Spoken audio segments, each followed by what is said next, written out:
네, 국민의힘 원희룡 대선 예비후보가 지난 주말에 울산에 왔습니다. 잠시 말씀 들어보겠습니다. 어서 오십시오. 안녕하세요. 아유, 소년 같으십니다.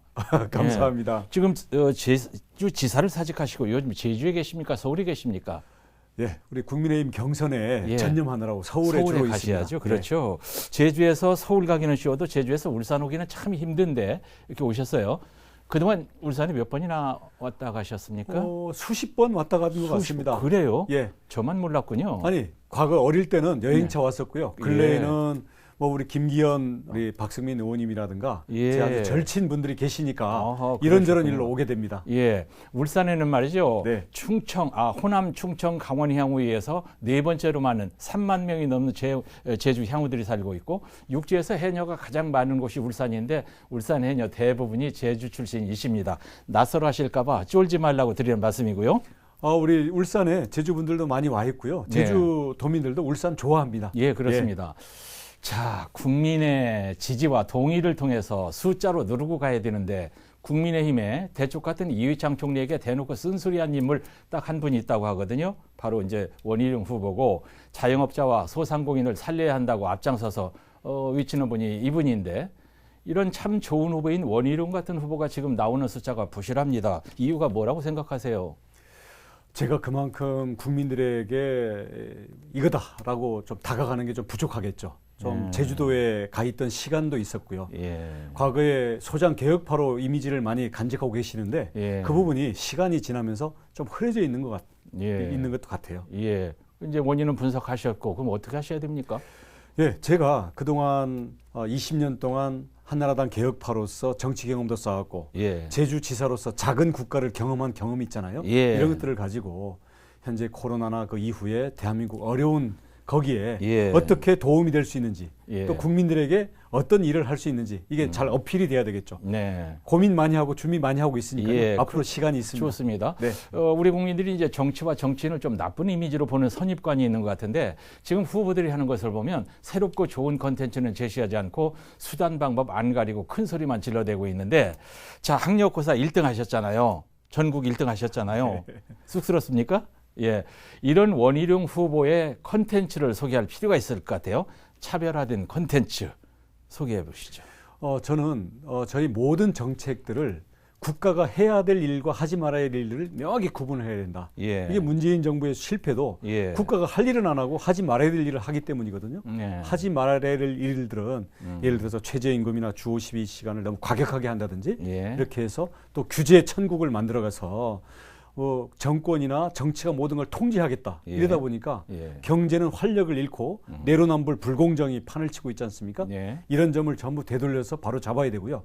국가가 해야 될 일은 부모 찬스가 없는 젊은이들 또 서민들에게도 내 집 마련 또 일자리 또 아이 낳고 키우는데 국가가 정확한 도움을 줘야 되겠다. 그래서 저는 그것을 국가 찬스 정책으로 제시하고 있습니다. 이제 지금 말씀하신 내용을 핵심 정책에 담고 대선 공약을 많이 만드셨을 텐데 대표적인 대선 공약 한 두 가지만 말씀을 하실까요?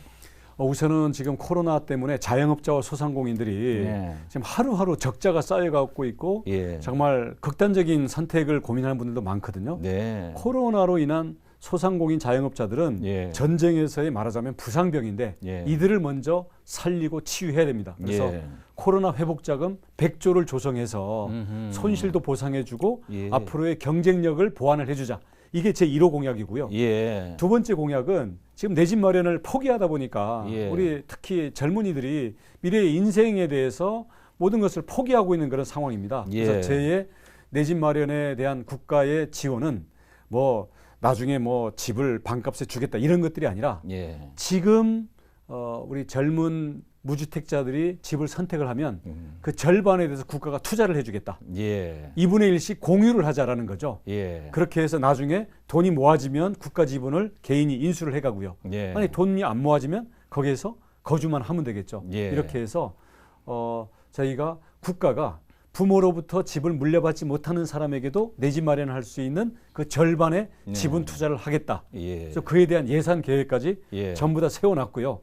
전문가들이 가장 현실성이 있고 지금 당장 적용할 수 있는 공약으로 높이 평가받고 있습니다. 하나만 더 하죠. 하나만 더 하면요.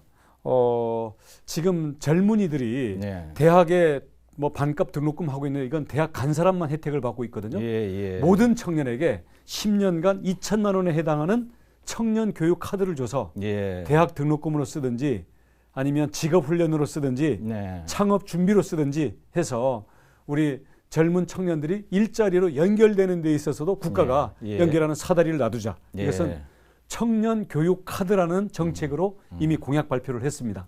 상당히 구체적입니다. 이제 제주 특별자치도지사를 하시면서 수도권과 비수도권의 불균형을 누구보다도 실감을 하셨을 거란 말이죠. 지역균형 발전 어떻게 해야 된다고 생각하세요?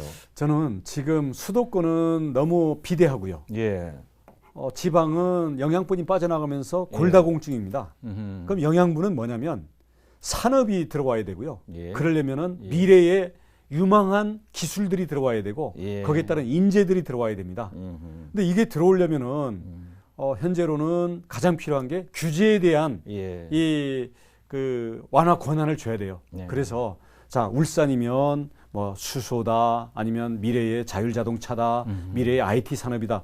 미래에 잘 나갈 수 있는 산업에 대한 기술과 기업과 인재들이 올 수 있는 그 규제를 완화해주고 여기에 대해서 국가가 대폭적인 지원을 해줘야 되겠죠. 단순히 혁신도시라는 공공기관 건물과 공무원 몇 명이 와서는 형식적으로만 되지 실제로 그 어떤 성장 동력이 안 되거든요. 그런 점에서는 각 지역의 성장 동력을 키울 수 있는 기술과 산업과 인력 그리고 이걸 뒷받침할 수 있는 획기적인 규제 완화 이것을 각 지역의 특색을 살려서 줘야 된다고 생각합니다. 이제 정부가 전기요금 인상한다니까 문재인 대통령이 전기요금 물어내라 그러셨던데 울산은 원전으로 둘러싸인 지역이라서 원전 문제 아주 민감하거든요. 원전 문제 후보께서는 어떤 입장이세요? 원전은 우리 유럽도 그렇고 미국도 그렇고 앞으로 탄소를 줄일 수 있는 그런 산업으로서 유지는 해야 됩니다. 근데 기존에 너무나 크게 지었고요. 그러니까 앞으로는 소형 원자로 쪽으로 이동을 하면서 이걸 수출까지 해야 되고 또 원자력이 오래되다 보니까 원자력에 대한 폐기물이라든지 원자력을 해체하는 이런 산업까지도 있는 거거든요. 이런 것들은 미래의 세계적인 산업이 될 수 있기 때문에 그동안 원자력 때문에 울산 주변 지역에서 희생을 많이 했지 않습니까? 여기에 대해서 미래 산업과 일자리를 만들 수 있는 쪽으로 원자력에 대한 전환과 새로운 부흥을 이 지역에다가 지원을 해야 된다고 생각합니다. 자, 울산 시민 그리고 제주 도민 또 제주 출신 해녀 여러분께 희망의 메시지 한 말씀 드리고 마치겠습니다. 코로나로 전국이 어렵습니다. 특히 울산은 그동안 조선이나 자동차나 석유화학 이런 대한민국을 이끌어온 전통 산업이 이제는 새로운 기술로 전환을 해야 되는 시대가 있는데요. 울산이 침체한다면 대한민국 모두가 가라앉는 겁니다. 그래서 저는 울산은 절대로 포기하면 안 되고요.